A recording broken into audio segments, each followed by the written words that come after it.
ಅಧ್ಯಕ್ಷರೇ ಅವಾಗ 2019 ಮಾತಾಡಬೇಡಿ, ನಿಮ್ಗೆ ಜಾಸ್ತಿ ಇದ್ದಂತಲ್ಲ ಮಾತಾಡಬೇಡಿ, ಈಲ್ಡಾಗಿದೆ ನೀವು ಮಾತಾಡಬೇಡಿ. ಆಯ್ತು, ಬೇಡ, ಪ್ರತಿಯೊಂದು ಕೂಡ ಇಲ್ಲಿ ಉತ್ತರ ಕೂತ್ಕೊಳ್ಳಿ ಆಗುದಿಲ್ಲ.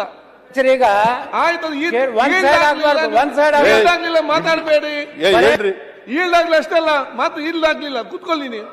ಆಯ್ತು, ಅದನ್ನ ಮಾತಾಡಬೇಡಿ. ಈಗ ಅನ್ ಅಗತ್ಯ ಇಲ್ಲ, ನಿಮ್ಮದು ಮಾತು ಅಗತ್ಯ ಇಲ್ಲ, ಕೂತ್ಕೊಳ್ಳಿ. ಈಗ ಇಲ್ಲಿ ಉತ್ತರ ಕೇಳಿ, ಮತ್ತೆ ಕ್ಲಾರಿಫಿಕೇಶನ್ ಕೇಳಿ, ಉತ್ತರ ಆದ ನಂತರ ಕ್ಲಾರಿಫಿಕೇಶನ್ ಕೇಳಿ ನೀವು. ಈಗ ಅದರ ಬಗ್ಗೆ ಪ್ರತಿಯೊಂದು ಕೂಡ ಇದರಿಂದ ಆಗುದಿಲ್ಲ, ನೀವು ಕೂತ್ಕೊಳ್ಳಿ. ಈಗ ಮತ್ತೆ ನೀವು ಕ್ಲಾರಿಫಿಕೇಶನ್ ಕೇಳಿ, ಮತ್ತೆ ಅದು ಕ್ಲಾರಿಫಿಕೇಶನ್ ಕೇಳಿ. ಈಗ ನಾನು ಅದನ್ನೇ ಹೇಳ್ತಾ ಇದ್ದೇನೆ. ಮಾನ್ಯ ಅಧ್ಯಕ್ಷರೇ, MSP ನಿಗದಿ ಮಾಡೋರು ಸಕ್ಕರೆಗೆ ಕೇಂದ್ರ ಸರ್ಕಾರ 31 ರೂಪಾಯಿ 1 kg ಸಕ್ಕರೆಗೆ ನಿಗದಿ ಮಾಡಿದ್ದು 2019ರಲ್ಲಿ. 6 ವರ್ಷಗಳಾಯಿತು, ಇವತ್ತಿನವರೆಗೂ ಬದಲಾವಣೆ ಮಾಡಿಲ್ಲ, ಹೆಚ್ಚು ಮಾಡಿಲ್ಲ. 1 kg ಸಕ್ಕರೆಗೆ ಕನಿಷ್ಠ ಪಕ್ಷ 41 ರೂಪಾಯಿ ಮಾಡಿ ಅಂತೇಳಿ ನಾವು ಪತ್ರ ಬರೆದಿದ್ದೀವಿ. ಕೇಂದ್ರ ಸರ್ಕಾರಕ್ಕೆ ಪತ್ರ ಬರೆದಿದ್ದೀವಿ, ಇವರು ಬರೆದಿದ್ದಾರೆ, ಶಿವಾನಂದ ಅವರು ಸಕ್ಕರೆ ಮಂತ್ರಿಗಳು ಅವರು ಬರೆದಿದ್ದಾರೆ, ನಾನು ಕೂಡ ಬರೆದಿದ್ದೀನಿ, ಪ್ರಧಾನಮಂತ್ರಿಗಳಿಗೆ ಬರೆದಿದ್ದೀನಿ. ಇವತ್ತಿನವರೆಗೂ ಬದಲಾವಣೆ ಮಾಡಿಲ್ಲ, MSP ಬದಲಾವಣೆ ಮಾಡಿಲ್ಲ. ಆಮೇಲೆ ಎಥನಾಲ್ ಹಂಚಿಕೆ ಮಾಡೋರು ಯಾರು? ಅವರೇ, ಕೇಂದ್ರ ಸರ್ಕಾರನೇ.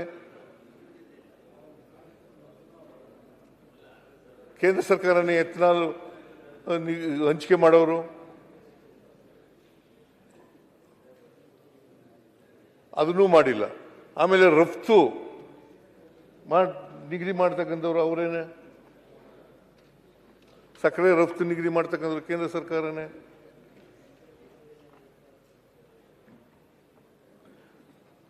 ಪ್ರತಿ ವರ್ಷನೂ ಕಡಿಮೆ ಮಾಡ್ತಾ ಬಂದಿದ್ದಾರೆ. ಈಗ 21-22ರಲ್ಲಿ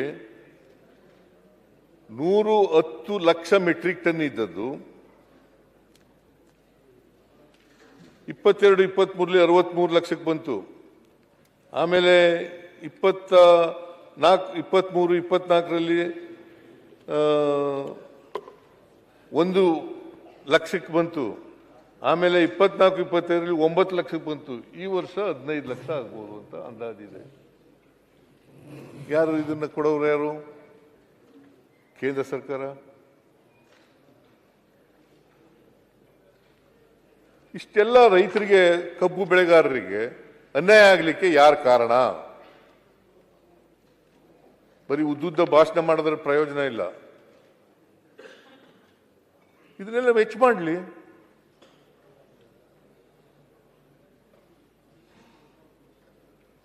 FRP ಹೆಚ್ಚು ಮಾಡಲಿ, MSP ಹೆಚ್ಚು ಮಾಡಲಿ. ಹಂಚಿಕೆ ಮಾಡೋದನ್ನ ಕರ್ನಾಟಕಕ್ಕೆ ಹಂಚಿಕೆ ಮಾಡಿರೋದ್ರೆ ಎಥನಾಲ್ ಅದನ್ನ ಹೆಚ್ಚಿಗೆ ಮಾಡಲಿ. ಆಮೇಲೆ ರಫ್ತು ಹೆಚ್ಚು ಮಾಡಲಿ.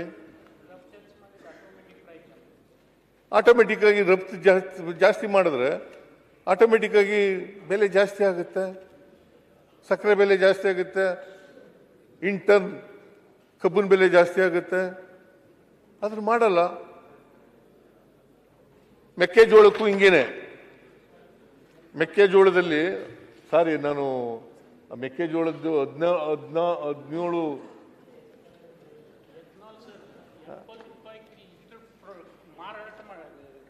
65 ರೂಪಾಯಿ, 100 ರೂಪಾಯಿ ಬ್ಲಡ್ ಮಾಡ್ತಾರೆ. 100 ರೂಪಾಯಿ ಪೆಟ್ರೋಲ್ ಬೆಲೆ ಎಷ್ಟಿದೆ? 100 ರೂಪಾಯಿನ ಆಸುಪಾಸಿನಲ್ಲಿ ಇದೆ. ಎಥನಾಲ್ ಎಷ್ಟು ಬೆಲೆ ಇದೆ? 65ರಿಂದ 70 ರೂಪಾಯಿ ಇದೆ. ಯಾರಿಗೆ ಲಾಭ ಆಗ್ತಾ ಇರೋದು ಇದು? ಅದಾನಿಗೆ, ಅಂಬಾನಿಗೆ ಲಾಭ ಆಗ್ತಾ ಇದೆ.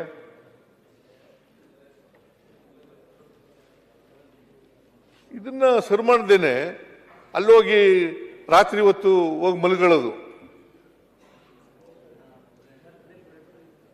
ಪಾಲಿಟಿಕ್ಸ್ ಮಾಡೋದ? ಇದರಲ್ಲಿ ಚಳುವಳಿ ಶಮನ ಮಾಡಬೇಕು. ಈಗ ನಾವು 50 ರೂಪಾಯಿ ಕೊಡ್ತಾ ಇರೋದ್ರಿಂದ 300 ಕೋಟಿ ರೂಪಾಯಿ ಸರ್ಕಾರದ ಮೇಲೆ ಹೊರೆ ಬೀಳ್ತದೆ. 300 ಕೋಟಿ ತಾನೆ, 300 ಕೋಟಿ ಹೊರೆ ಬೀಳ್ತದೆ. ಶುಗರ್ ಫ್ಯಾಕ್ಟರಿ 300 ಕೋಟಿ ಕೊಡಬೇಕು. ಒಟ್ಟು 100 ರೂಪಾಯಿನ ನಾವು ಹೆಚ್ಚು ಮಾಡಿದ್ರಿಂದ ಚಳುವಳಿ ವಾಪಸ್ ತಗೊಂಡ್ರು, ಪ್ರತಿಭಟನೆ ವಾಪಸ್ ತಗೊಂಡ್ರು. ನೀವು FRP ಜಾಸ್ತಿ ಮಾಡಿದ್ರೆ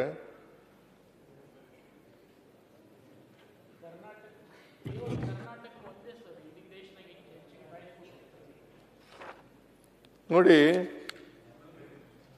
3,400 ರೂಪಾಯಿ 24-25 ಅದು HNT ಸೇರಿ 3,550 ರೂಪಾಯಿ.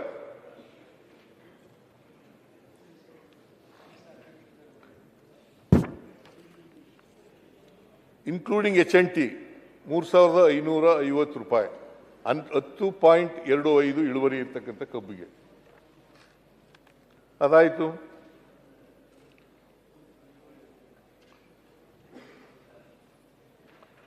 ಆಮೇಲೆ ಮೆಕ್ಕೆಜೋಳ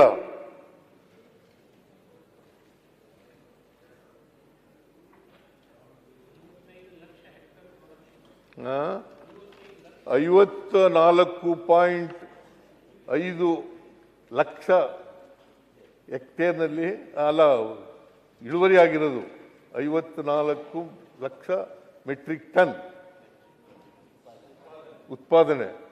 17.47 ಲಕ್ಷ ಹೆಕ್ಟೇರ್ನಲ್ಲಿ ಬೆಳೆದಿರ್ತಕ್ಕಂಥದ್ದು.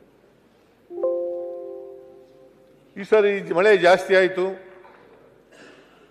ಕಬ್ಬು ಬೆಳೆದ್ರು ಬಿಟ್ರು, ಮೆಕ್ಕೆಜೋಳ ಬೆಳೆದರು, ಮತ್ತೆ ತೊಗರಿ ಬೆಳೆದರು, ಹೆಸರು ಬೆಳೆದರು. ರೈತರಿಗೆ ನ್ಯಾಯಯುತವಾದಂಥ ಬೆಲೆ ಸಿಕ್ಕಲಿಲ್ಲ. ಅದಕ್ಕೋಸ್ಕರ ಚಳುವಳಿ ಮಾಡ್ತಾ ಇದ್ರು. ಮೆಕ್ಕೆಜೋಳದ್ದು ಕೂಡ ಇತ್ಯರ್ಥ ಮಾಡಿದ್ದೀನಿ ಕೂತ್ಕೊಂಡು. ಒಂದಿನ ಇಡೀ ದಿನ ಎಲ್ಲ ಕೂತ್ಕೊಂಡು HK ಪಾಟೀಲ್ರು ಕೂಡ ಇದ್ರು,